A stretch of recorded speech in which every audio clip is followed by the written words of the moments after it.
Shai, you guys continue to give yourselves a chance. What did it take throughout the 48 minutes to keep it within striking distance? Because it seemed like they kept making runs, and you guys kept kind of reeling them back in to keep it within a few possessions. Yeah, we were playing from behind all night. Just trying to chip away at it, trying to cut into it, trying to stack possessions. We just didn't do so enough tonight to get a W. Shai, I just wondered, considering your center rotation, considering errors, in games like this where you still give yourself a chance, like, do you guys give yourselves grace at all, considering the outcome? Nah, not at all. We felt like we could have won even without any centers. We've won games without centers. Now it presents a different challenge, and you have to do certain things to win a basketball game that you might not necessarily have to do when you have a center. But we're fully aware of that. We know those things going into the night, but we didn't get enough of them done. And the last play specifically was a bit hectic. Mark was noting that the goal was for you to miss the free throw. You executed that, but just the last shot, the scramble for the ball. Like, what was your point of view there? Couple tips. It dropped. I thought I had a shot to pick it up. Lou picked it up and tried to get a shot off. It's hard in that position to kind of predict what's going to happen. You can't really control a lot of it. A lot of it's luck at that point. But yeah, we gave ourselves a shot. And last thing for me, if I can. Obviously, this is the first time you're seeing Dallas since the playoffs. For you, just what was your process like, reflecting on your that series, detaching yourself from it, everything that comes with that, and do you carry any of that into the season in those matchups? Absolutely.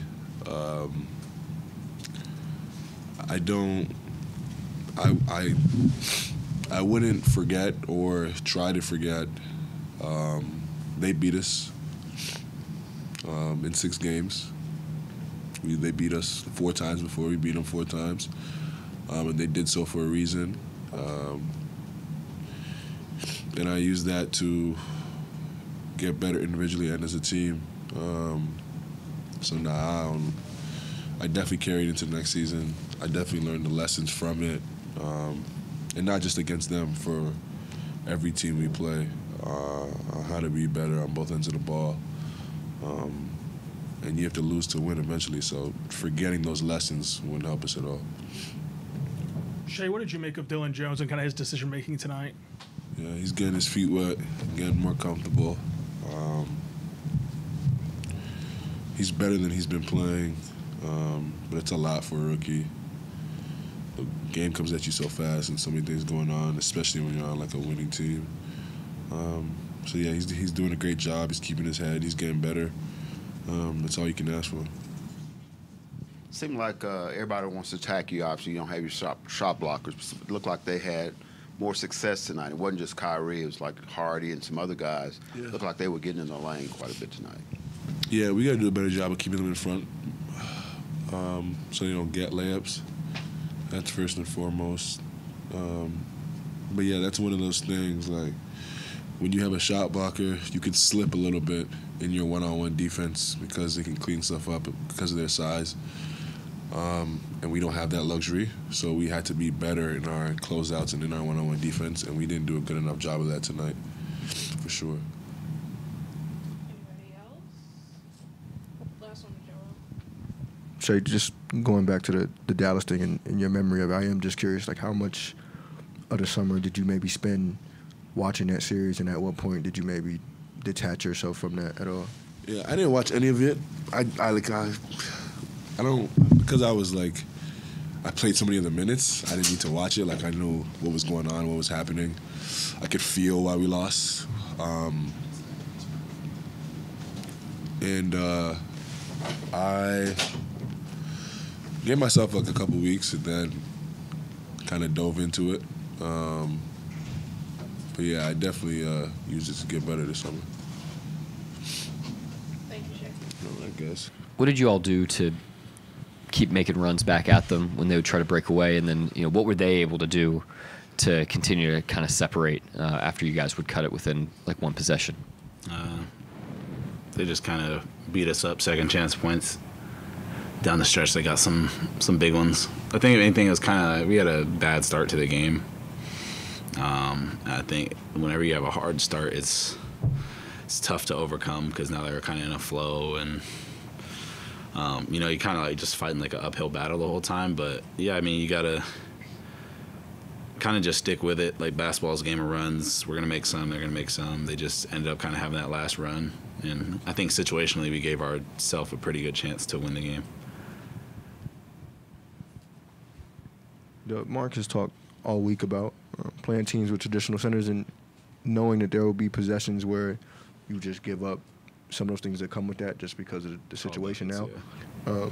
But tonight, I don't know if you felt this way, but it felt like the way they used both Lively and Gavin, obviously that's like a revolving door of bigs, but the way they used them was maybe more effective than some of the bigs this week. I just wonder if you agree and why you thought that might have been. I don't know. Like I said, the game was still close, so I think a lot of it was just second chance points.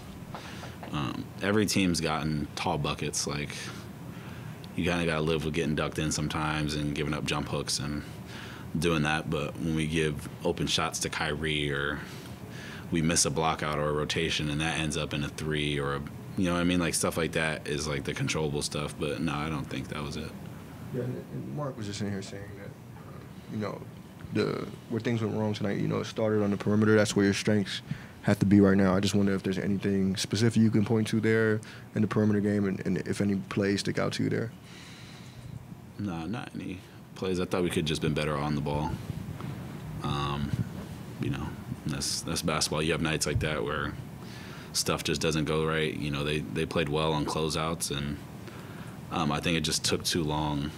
I think we kind of bottled it up second half.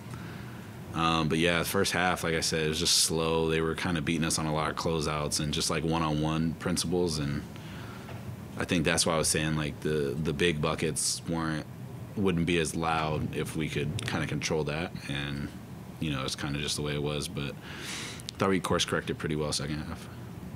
With these injuries, the timetables are kind of fluid with guys like Hartenstein and Jay Will. Is there any part of you guys just as a team that are thinking about sort of just like we just have to get to this point, or is it just one game at a time? Nah, I feel like that's like, not to dish your question, but that's kind of like a loser mentality. Like, we're not trying to survive. You know what I mean? We're going out there to win every game, so there's not like I don't go out there and I'm like, oh man, obviously we want our bigs back and to be healthy, but we're not victims. And I think that's the one thing that everybody's been really good with the whole year, just with our injuries. You went to zone early to kind of break their rhythm after the fast start. How do you think you guys did with that? Good. Just throwing different things at teams. Like I said, we're small, so we kind of got to be scrappy and try different stuff. It's early in the season, so we're still in that process of trying to figure out through injuries what we can and can't do and what's effective with the lineups we have out there. And I mean, that's me playing the middle of the 2-3 and doing that way. Just trying to throw curveballs at teams. Every game's like an adjustment and trying to find something that might click. So, do you think PJ gets up for you guys? Washington's like he seems like he has big games against you. Sounds like a PJ Washington question. Anybody else? Okay, Joel. Joel's got one. Dub, obviously this is the first time you've seen them since the playoffs. I just wondered, like, thinking back, what your process looked like reflecting on that series, how soon you maybe detach yourself from that, and how much of that series carries over into this season for you playing against them. It's a totally new season, and they have a new team.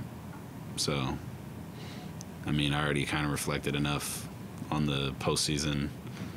What month is it? November? Yeah. I stopped thinking about it.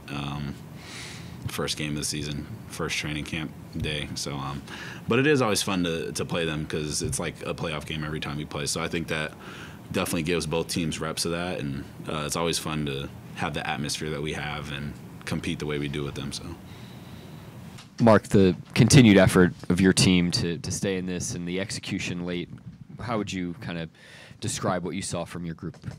Yeah, I thought Dallas outplayed us tonight. I thought they were the better team. But we did a nice job of keeping the game in a manageable spot as they kind of outplayed us. I mean, we kept it at 8 or 5, or we kept it in striking distance, which gave us a chance. Down the stretch, I thought our situational basketball was really good. We always want to give ourselves every chance to win a game, regardless of what happened in the first 46 minutes. And I thought we did that down the stretch. Great execution by the team. But they were the better team tonight, so they deserved to win. After Marshall slipped and there was the review, it was a really long delay. Do you know what that was all about? Yep, they were. It was a coach's challenge, which we was successful. Which they were trying to figure out whether or not Dallas could advance. I think that's just a suspension of play, which you shouldn't be able to advance on, so I think they got that right. But they were trying to figure out whether or not Dallas could advance because they only had 3 seconds to get the ball over half court had they not been able to advance. These clutch minutes that you guys have been playing, what have you liked from your team so far? They're all despite the losses. Yeah, they're all a little bit different. You know, the Clippers game was close, and we're protecting a lead, which is a different set of skills and tools that you need to be able to draw on there. And then tonight we're playing from behind, which is a different circumstance. So I think in both games, in a vacuum, we did a very nice job. What do you think of you guys' point of attack defense tonight? Not great. That's probably one of the things that we got to get to the drawing board on. Because that's, we're going to give up some plays around the basket. We're going to give up an offensive rebound here or there.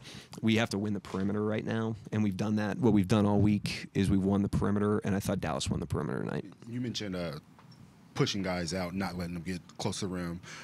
What was feel like was the issue with that tonight, not being able to get them out so much tonight?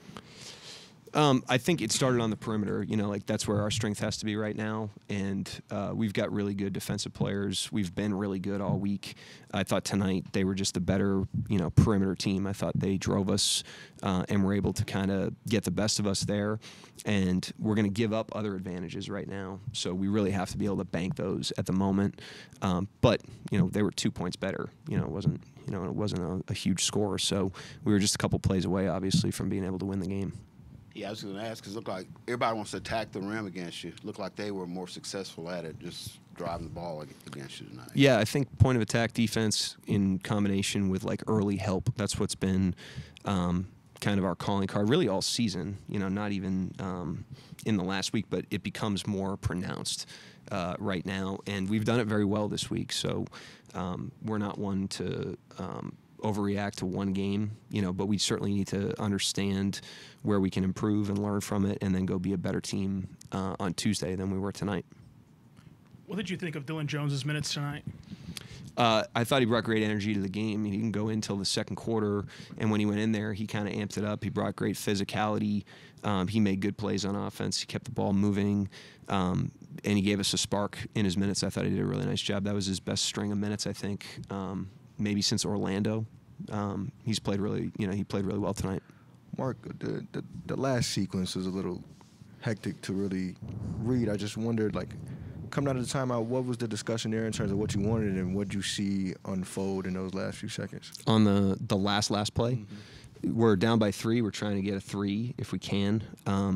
We know they're going to try to foul up 3, and that's just part of it. We instructed Shai to miss the second free throw. He executed that well.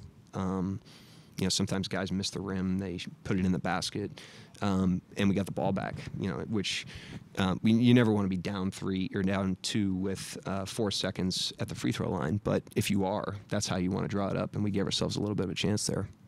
And you talked all week against some of these teams with traditional centers that you're going to give up possessions. It's just part of the game. I just wonder what you saw from Lively, Gafford, and how Dallas maybe used them to kind of exploit you guys maybe more than some of these other teams. Yeah, I didn't think the game was lost with that. I think at the end of the day right now we want our strengths to be better than their strengths. And the teams we play against are going to have strengths. That's just the reality of it. And our strengths have to be stronger. We're not going to focus on what we don't have or, where we're not as strong. We're going to focus on the things we do well. I think if we're looking in the mirror, credit them. They played really well tonight. They deserve to win. But if we look in the mirror, we need to be better at our strengths, and that's why we've had a really good week up until this point, and that's what we got to tap back into going into Tuesday. You guys had a second to your season low of fast break points. What do you think contributed to that? Was that more their defense or stuff on your end? We can watch it. I mean, some of it might have been free throws. You know, it's hard to fast break on those. Some of it might have been the offensive rebounding. It's hard to fast break on those. And they scored more tonight, you know. So we've been getting a lot of stops. We've been turning teams over, which we still got, I think, 18 turnovers tonight. But, you know, that's what ignites the break. And so all those fast break points start with your defensive possession. And our defense just wasn't what it's been tonight. Mark, I don't know that P.J. Washington is necessarily at the top of these scouting reports usually. I imagine he's somewhere in the mix, but dating back to, you know, the postseason series, he's had some good games, obviously. I just wonder what's so difficult about, you know, him and the way he maybe picks his spots. I mean, credit him. Anybody that plays well, you got to give credit to, and he played well again tonight. Not all the points are created equally. It's a long game, and there's certain things that you're okay, you know, with them kind of earning it, so to speak, and there's certain things you want to take out. And so his stuff tonight was a mix of those two things. There's certain things that certainly we don't want to give any player, including him. There's some that you got to tip your hat, but that's every player. That's not just him or Dallas. Could you share what happened to Isaiah Joe? There any concern? He's just got a little bit of a contusion, but I just decided not to put him back in the game. That was my decision. Also, I guess I just wanted to ask about Alex Caruso, too. I don't know what the deal is there, but obviously upgraded from soreness to a strain, I believe. Could you discuss that further, why that changed? That was like a league administration thing on how we listed, but there's no change in his actual status or his actual ailment. There's no difference there. Just how we listed him is different based on what the league's asked us to do.